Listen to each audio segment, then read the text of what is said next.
భారత రాజ్యాంగ నిర్మాత డాక్టర్ బిఆర్ అంబేద్కర్ ఫోటో భారతదేశ కరెన్సీ మీద లేకపోవడం శోచనీయమని మహనీయుల ఆశయ సాధన సంఘం తెలంగాణ వ్యవస్థాపక అధ్యక్షులు బొంకూరి కైలాసం పెద్దపల్లి జిల్లా కేంద్రంలో అన్నారు.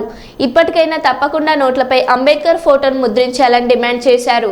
వారు మీడియాతో మాట్లాడుతూ మన దేశానికి స్వతంత్రం వచ్చి ఇన్ని సంవత్సరాలైనా మనం అనుభవిస్తున్న రాజ్యాంగ ఫలాలు మనకు ఇచ్చిన భారత రాజ్యాంగ నిర్మాత బిఆర్ అంబేద్కర్ ఫోటో మన దేశ నోట్లపై లేకపోవడం శోచనీయం అంటూ వ్యాఖ్యానించారు. ఇప్పటికైనా తప్పకుండా నోట్లపై బాబాసాహెబ్ అంబేద్కర్ ఫోటోను ముద్రించాలని కేంద్ర ప్రభుత్వాన్ని డిమాండ్ చేశారు. దాన్ని గెలుపొందిన 30 సంవత్సరాలు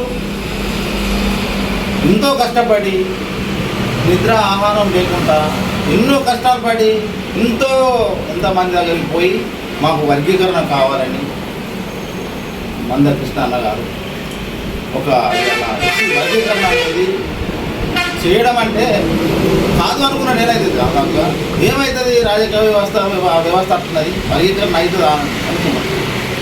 కానీ అది అయ్యేదాకా కూడా మందకృష్ణ అన్న ఆపలేదు. ఆయన పోరాటం ఫలితమే ఈరోజు ఎస్సీ వర్గీకరణ రావడం జరిగింది.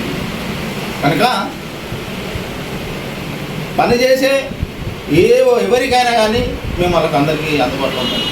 మంచి చెప్తాం, చెడే చెప్తాం. కనుక ఒక సంఘం అంటే ఒక దళితులు పెట్టే సంఘాలంటే ఫస్ట్ నెంబర్ 1 అంటే మందకృష్ణ కృష్ణన్న తర్వాతనే ఈ సంఘాలన్నీ వచ్చినాయి. ఆయన చేసే పోరాటం వేరు, మన పోరాటం వేరు.